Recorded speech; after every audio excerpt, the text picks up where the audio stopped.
when every time you open File Explorer and Windows takes you to quick access by default. In this video, let me show you how to change that and set File Explorer opens directly to this PC in Windows 10. Alright, with any File Explorer window open, go to the top and select View tab.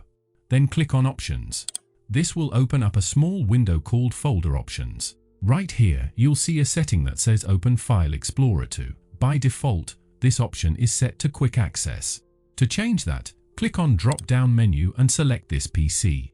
Once you've done that, click on Apply and then click OK. At this time, when you close a File Explorer window and open File Explorer again, and it will lead you to this PC.